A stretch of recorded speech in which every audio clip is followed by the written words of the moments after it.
নমস্কার, সকলকেই জানাই বিশ্ব যোগ দিবসের শুভেচ্ছা। বিশ্ব যোগ দিবসের প্রাক্কালে আসুন জেনে নিই যোগ সম্পর্কে দু চার কথা। যোগ অর্থাৎ সংযুক্ত হওয়া। জীবাত্মার সাথে পরমাত্মার সংযোগই হলো যোগ। কিন্তু কেন এই যোগ, কেন সংযুক্ত হওয়ার প্রয়োজনীয়তা? আমরা যে পৃথিবীতে জন্মেছি এবং নির্দিষ্ট সময় বাদে আমরা অবশ্যই পৃথিবী থেকে চলে যাব। এই মধ্যবর্তী সময়টাতে কেন আমাদের জীবাত্মার পরমাত্মার সাথে সংযুক্ত হওয়ার প্রয়োজন?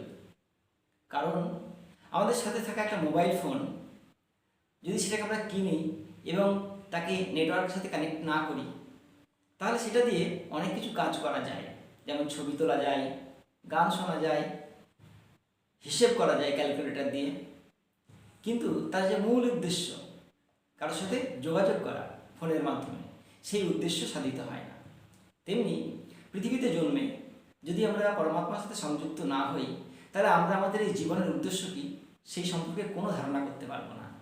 তখন আমরা সাধারণ যে বিষয়গুলো, যা আমার জীবনের উদ্দেশ্য নয়, সেই কাজগুলোতে ব্যাপৃত হয়ে পড়ি। আহার, নিদ্রা, মৈথুন, কামনার বিভিন্ন জিনিসকে চরিতার্থ করার জন্য আমরা আমাদের জীবনের মূল্যবান সময়টাকে নষ্ট করে ফেলি এবং জীবনে যখন শেষ সময় চলে আসে তখন আমরা হতাশ হয়ে পড়ি। আমরা অবাক হয়ে যাই যে আমার জীবনে এত সুন্দর সময়, সেটা কত কিছু করার ছিল, কোনো মহান উদ্দেশ্যে সেটা ব্যয় করার ছিল, কিন্তু আমরা সেটা করতে পারি না। শুধু তাই না, ক্রমশ ভোগের জিনিসগুলোকে আহরণ করার চেষ্টায় আমরা যেমন সময় নষ্ট করে ফেলি, তেমনি নষ্ট করে ফেলি আমাদের স্বাস্থ্য। তাই আমরা রোগে ভুগতে থাকি, আমাদের মানসিক শান্তি অনেক সময় নষ্ট হয়ে যায়, আমাদের অর্থনৈতিক সমস্যা হয়, আমরা অনেক ঝগড়াঝাঁটি ঝামেলায় জড়িয়ে পড়ি। কিন্তু যখন পরমেশ্বরের সাথে যদি আমরা একবার সংযুক্ত হতে পারি, তখন জীবনের উদ্দেশ্য সম্পর্কে আমরা ধারণা নিতে পারি এবং সেই মতো আমরা সেই পথে পরিচালিত হতে পারি। ইংরেজিতে একটা কথা আছে যে তুমি কত দূর গেছো সেটা জরুরি নয়, তুমি কোন দিকে গেছো সেটা জরুরি। যোগ আমাদের সেই পথ নির্দেশ করে। যেমন নদীতে জল প্রবাহিত হয়ে তার চরম গন্তব্য হচ্ছে সমুদ্রে। সমুদ্রে যখন নদীর জল পড়ে যায়, তখন নদীর জলের যে উদ্দেশ্য, তার যে কার্যপ্রণালী, সবটা বিলীন হয়ে যায় সমুদ্রের মধ্যে। নদী যখন বিশাল সমুদ্রের একটা অংশ হিসেবে তার সক্রিয়তা বজায় রাখে না, কিন্তু এই বিশাল সমুদ্রের একটা অংশ হিসেবে সেও নিজে বিশালতার অনুভব করে। ঠিক তেমনিভাবে যদি আমরা পরমেশ্বরের সাথে সংযুক্ত হয়ে পড়ি, তখন আমাদের জীবনের যে উদ্দেশ্য সেই সম্পর্কে আমরা ধারণা করতে পারি এবং ছোটোখাটো যে বিষয়গুলো যা আমাদেরকে কষ্ট দেয় এবং আমাদের দ্বারা অন্য কাউকে কষ্ট দেয়, যার ফলে এই পৃথিবী, যেটা আমাদের কাছে স্বর্গ হতে পারত, সেটা নরকে পরিণত হয়ে যায় অনেক সময়। সেটা না হয়ে গিয়ে এই পৃথিবীটা আমাদের কাছে স্বর্গের স্বরূপ হয়ে ওঠে এবং আমরা একটা সুস্থ, শান্ত, আনন্দময় এবং সফল জীবনযাপন করতে পারি। কিন্তু পরমেশ্বরের সাথে সংযুক্ত হওয়ার পদ্ধতি কী? মহর্ষি পতঞ্জলি সেই পদ্ধতি বলে গেছেন এবং সেই 8টা পদ্ধতি বলে গেছেন। এই 8টা পদ্ধতি বা অঙ্গ আছে বলে যোগকে বলা হয় অষ্টাঙ্গ যোগ। মহর্ষি পতঞ্জলি দেখিয়েছেন যে কোনো মানুষের যদি শরীর এবং মন এবং আত্মা সুস্থ না থাকে, তাহলে সে কখনোই পরমাত্মার সাথে সংযুক্ত হতে পারে না। যেমন একটা খারাপ যন্ত্রাংশ কোনো যন্ত্রের সাথে মিশিয়ে দিলে সে ঠিকঠাকভাবে কাজ করতে পারে না। তেমনিভাবে যদি আমাদের শরীর, মন এবং আত্মা একদম সুস্থ না হয়, তাহলে আমরা কীভাবে পরমাত্মার সাথে সংযুক্ত হব?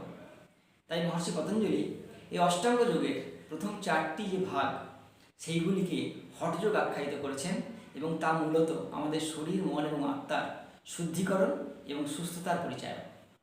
অষ্টাঙ্গ যোগ হল যম, নিয়ম, আসন, প্রাণায়াম, প্রত্যাহার, ধ্যান, ধারণা এবং সমাধি। যম অর্থাৎ সংযম, মানে কন্ট্রোল।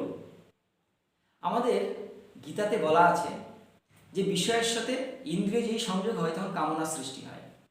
নিত্য নতুন বিষয়, নিত্য নতুন বস্তুর উদ্ভব হচ্ছে, আর আমাদের ইন্দ্রিয় যখন তার সাথে সংযুক্ত হচ্ছে, তখনই সেই বস্তুর প্রতি আমাদের একটা কামনা তৈরি হচ্ছে।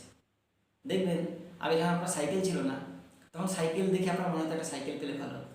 তারপর যখন সাইকেল পেলেন, তখন একটা মোটর সাইকেল দেখে আপনার মনে হতো একটা মোটর সাইকেল পেলে ভালো হতো। আবার মোটরসাইকেল যখন পেলেন তখন একটা গাড়ি দেখে মনে হয় একটা গাড়ি পেলে ভালো হয়। এইভাবে নিত্য নতুন বস্তুর উদ্ভব হতে থাকে, আর সেই বস্তু সকল বা বিষয় সকলের সাথে ইন্দ্রিয় সংযোগ হলেই কামনার সৃষ্টি হয়। আর কামনা চির অতৃপ্ত, আজ অব্দি কারো সব কামনা পূরণ হয় না। কামনা বাধা পেলে ক্রোধের সৃষ্টি হয়, তখন মানুষের স্মৃতি নষ্ট হয়ে যায়। স্মৃতি নষ্ট হলে বুদ্ধি নষ্ট হয়, আর বুদ্ধি নষ্ট হলে মানুষ তখন পশুর মতন জীবনযাপন করে। তার কাছে নীতি নৈতিকতা, ভালো মন্দ, নিয়ম অনিয়মের কোনো প্রভেদ থাকে না। সে মনে করে এই দেহটাই সব, আর দেহের ভোগ্যবস্তু, দেহটাকে ভোগ করানোই তার জীবনের উদ্দেশ্য। তাই সে ভোগ্যবস্তুগুলিকে আহরণ করার চেষ্টা করতে থাকে একের পর এক, এবং সেই আহরণের কাজে সে কোনো নীতি নৈতিকতার নিয়ম না মানার ফলে পৃথিবীতে সমস্যার সৃষ্টি হয়। সেই সমস্যা তার মধ্যে, তার শরীরে, তার মনে, আত্মায়, এবং তার আশেপাশে পরিবেশের মধ্যে, সমাজের মধ্যে, পরিবারের মধ্যে, দেশের মধ্যে প্রতিটা মানুষ, পশু পাখিদের সেটা সঞ্চালিত হতে থাকে। তার ফলে তাদের মধ্যে সমস্যার সৃষ্টি হয়। তার ফলে যে পৃথিবীটা আমাদের কাছে স্বর্গ হওয়ার কথা ছিল, সেই পৃথিবীতে আমাদের কাছে অনেক ক্ষেত্রে নরকে পরিণত হয়।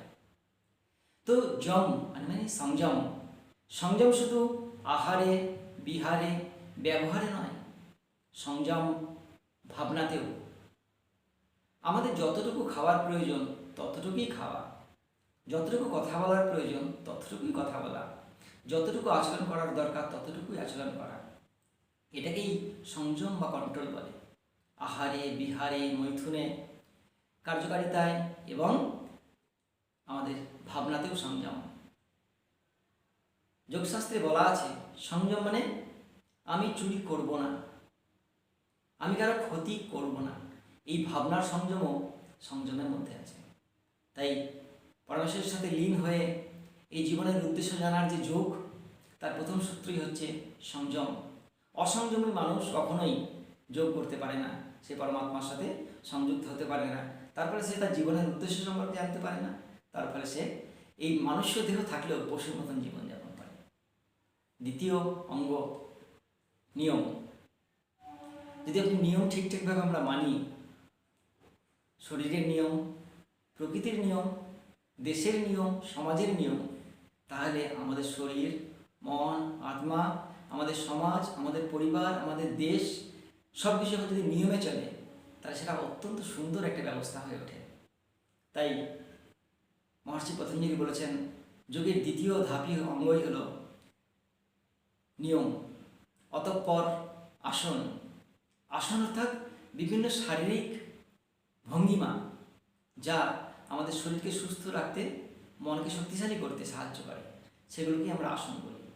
সাধারণত আমরা যোগা বলতে এই যোগ আসনের কথাই ভাবি, কিন্তু আসন যোগের একটা অঙ্গ মাত্র। যোগ অষ্টাঙ্গ যোগ, তার প্রচুর ব্যাপ্তি। এই যে মহর্ষি পতঞ্জলি আমাদের শরীর, মন এবং আত্মাকে সুস্থ করার জন্য যে প্রথম 4টি অঙ্গের কথা বলেছিলেন, তার চতুর্থ অঙ্গ হচ্ছে প্রাণায়াম, অর্থাৎ প্রাণের আয়াম বা বিস্তার। বিভিন্ন শ্বাসের অনুশীলনের মাধ্যমে আমাদের প্রাণের বিস্তার ঘটে। আমরা জানি যে আমাদের দেহ অনেকগুলো ছোটো ছোটো কোষ নিয়ে তৈরি, এবং সেই কোষগুলোর মধ্যে থাকা মাইটোকন্ড্রিয়াতে অক্সিজেনের উপস্থিতিতে প্রতি মুহূর্তে সেখানে দহন কার্য চলে, এবং এই যে বিপাক কার্য চলে প্রতিনিয়ত, তার সাম্যাবস্থা আমাদের সুস্থ অবস্থা। তার যদি চেঞ্জ হয়ে যায়, পরিবর্তন হয়ে যায়, তখনই কিন্তু দেহ ধীরে ধীরে রোগগ্রস্ত হতে থাকে। আর সেখানে যথেষ্ট পরিমাণ অক্সিজেন ঠিকভাবে, ঠিক সময়, ঠিক মাত্রায় পৌঁছে দেওয়ার যে পদ্ধতি, তাই তো প্রাণায়াম। তাই প্রাণায়াম করলে আমরা জানি যে জ্বর থেকে ক্যান্সার সব রোগ সেরে যায়, শরীর সুস্থ হয়, মন শান্ত হয়, আত্মা স্থির হয়। এই 4টিকেই বলা হয় হঠযোগ। এরপর থেকে শুরু হয় রাজযোগ, সেটা হচ্ছে প্রত্যাহার। পরমেশ্বরের সাথে লীন হওয়ার জন্য যা যা দরকার, শুধুমাত্র সেইটুকু বাদ দিয়ে সমস্ত বিষয় থেকে আপন অঙ্গ প্রত্যঙ্গ এবং আমাদের যে ইন্দ্রিয়গুলোকে ফিরিয়ে আনাকেই বলা হচ্ছে প্রত্যাহার। যতটুকু প্রয়োজন এই মহান কার্যের জন্য ততটুকুই রাখা, বাকি সব কিছু থেকে প্রত্যাহার করে নেওয়া। এই জন্য সাধুমুনি ঋষিরা তারা গুহায় যেতেন ধ্যান করতে, হিমালয়ে যেতেন, কারণ যেখানে তাদের চোখ, কান, নাক, জিহ্বা, ত্বক, জগতের এই ভোগ্য বস্তুগুলোকে দেখতেই পাবে না, সেখান থেকে প্রত্যাহার করা সহজ হয়। ষষ্ঠ অঙ্গ প্রত্যাহার ধ্যান। ধ্যান অর্থাৎ কোনো বিষয় এমন মনোনিবেশের সাথে একাত্মভাবে যুক্ত হয়ে যাওয়া যে জগতের আর বাকি সব কিছু থেকে সে আলাদা হয়ে যাবে। অর্থাৎ এক মনে এক প্রাণে কোনো কাজের মধ্যে, সেই কাজটা কি না পরমেশ্বরের সাথে লীন হওয়ার যে আকাঙ্ক্ষা, সেই আকাঙ্ক্ষায় লীন হয়ে যাওয়া, তাই বলছে ধ্যান। আমরা দেখবেন অনেক সময় এমন কোনো কাজ করি, আমাদের এক কিছু পছন্দের মতন কাজ থাকে, যেই কাজগুলো যখন আমরা করি তো আমরা বুঝতেই পারি না চারপাশে কত কিছু ঘটে যাচ্ছে। আমরা শুনতে পাই না, দেখতেও পাই না, আমরা সেই কাজে মগ্ন হয়ে পড়ি। হ্যাঁ, এটাই ধ্যান। তো পরমেশ্বরকে পাওয়ার জন্য যখন আমরা এরকম মগ্ন হয়ে পড়ব, তখনই সেটাই ধ্যান। অতঃপর ধারণা অর্থাৎ ধরে থাকা, হোল্ডিং। ঈশ্বরকে, ঈশ্বরের যে কার্য, ঈশ্বরের সাথে সংযুক্ত হওয়ার যে ভাবনা, তাকে ধরে রাখাই ধারণা। এবং সবশেষে সমাধি, পরমেশ্বরের সাথে লীন হয়ে যাওয়া, অর্থাৎ তার সাথে কানেক্ট হয়ে যাওয়া। আর তখনই আমরা প্রকৃত যোগ অর্থাৎ রাজযোগে পৌঁছে যাই। এবং তখন আমাদের একটা ঈশ্বরীয় অনুভূতি হয়। ঈশ্বরের বিশাল সত্তার সাথে আমাদের সত্তা মিলেমিশে একাকার হয়ে যায়। আমরা সেই সত্তাকে অনুভব করতে পারি, আমরা তাকে দেখতে পারি, আমরা তাকে অনুভব করতে পারি। এবং তার ফলে জাগতিক যে ছোট ছোট বিষয়গুলো তখন আমাদের কাছে বড়ই তুচ্ছ মনে হয়। মান, সম্মান, অর্থ, ভোগের সামগ্রীগুলো তখন আমাদের কাছে আর কোনো মাইনে রাখে না।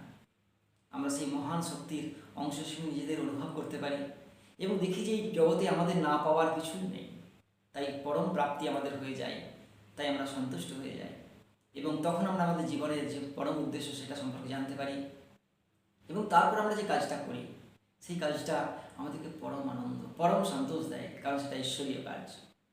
এবং সেই কাজের মাধ্যমে আমরাও ঈশ্বরের সাথে সংযুক্ত হয়ে যাই। তাই যোগ যদি করা হয়, তাহলে আমাদের যেমন শরীর সুস্থ হবে, মন সুস্থ হবে, আত্মা সুস্থ হবে, তেমনি সুস্থ হবে আমাদের পরিবার, সুস্থ হবে আমাদের সমাজ, আমাদের দেশ, এই বিশ্ব সংসারের সব কিছু। আর যোগের কামনাই তাই। যোগের শেষে যে শান্তি মন্ত্র বলা হয়, সেখানে বলা হয় ওম সর্বে ভবন্তু সুখিনা, সর্বে সন্তু নিরাময়া, সর্বে ভদ্রাণি পশ্যন্তু, মা কশ্চিৎ দুঃখ ভাগ ভবেৎ। সকলেই যেন সুখী হয়। সকলে মানে সকলে, জাতি, ধর্ম, বর্ণ, ভাষা নির্বিশেষে জগতের সমস্ত মানুষ, পশু পাখি, গাছপালা, কীট পতঙ্গ, জীব জড়, সবাই সবাই যেন সুখে থাকে। সকলেই হোক রোগমুক্ত। হ্যাঁ, সকলেই যেন রোগমুক্ত হয়, সকলেই প্রশান্তি লাভ করে, সকলের যাত্রাপথেই, সকলের দৃষ্টিপথে যেন সুন্দর সুন্দর জিনিস তারা দেখে, কোনো খারাপ জিনিস যেন না দেখে, তাদের মন যেন প্রশান্ত হয়ে ওঠে এবং কারো যেন দুঃখ না হয়, এই জগতের কারো যেন দুঃখ না হয়। এই মহান ভাবনা নিয়ে যখন আমাদের জীবন আমরা অতিবাহিত করব, তখন এই জগতে আমাদের কোনো শত্রু থাকবে না, আমাদের না পাওয়ার কিছু থাকবে না, আমাদের কোনো কষ্ট থাকবে না, কোনো রোগ থাকবে না। আমরা যে জীবনটা যাপন করব সেটা অত্যন্ত আনন্দময়, সুন্দর, সব পাওয়ার জীবন। তাই আসুন যোগ করি এবং সুস্থ, সুন্দর, আনন্দময় নিজেরাও থাকি, এই পৃথিবীকেও তৈরি করি। আজকে দেখুন পৃথিবীর সামনে কত রকমের সমস্যা। যোগে পরমেশ্বরের সাথে সংযুক্ত না হওয়ার কারণেই কিন্তু এই শত সকল সমস্যা। আমরা আমাদের ভোগের কারণে প্রকৃতিকে ধ্বংস করে ফেলছি, তার ফলে তাপমাত্রা বেড়ে যাচ্ছে। এত তাপমাত্রা বেড়ে যাচ্ছে যে মানুষের কাছে তা অসহনীয় হয়ে উঠছে। গাছপালাও তাতে ঠিক মতন বেড়ে উঠতে পারছে না, বিভিন্ন জায়গায় জঙ্গলে দাবানো লেগে যাচ্ছে। তার ফলে সব থেকে কষ্টে আছে মনুষ্য প্রজাতি। মানুষের মধ্যে হানাহানি চরম, রাজনৈতিক, অর্থনৈতিক, ধর্মীয় হানাহানি চরম পর্যায়ে পৌঁছে যাচ্ছে। বিভিন্ন দেশ একে অন্যের বিরুদ্ধে যুদ্ধ করছে। মানুষ তারা অনেকটাই ভালো নাই। এই জায়গা থেকে মুক্ত পাওয়ার একটি যদি আমরা পথের সন্ধান করি, যোগ হলে সেই পথ। তাই যোগ করুন, আর জগতের শান্তি কামনায় মনে মনে বলুন ওম শান্তি শান্তি শান্তি। হরে কৃষ্ণ।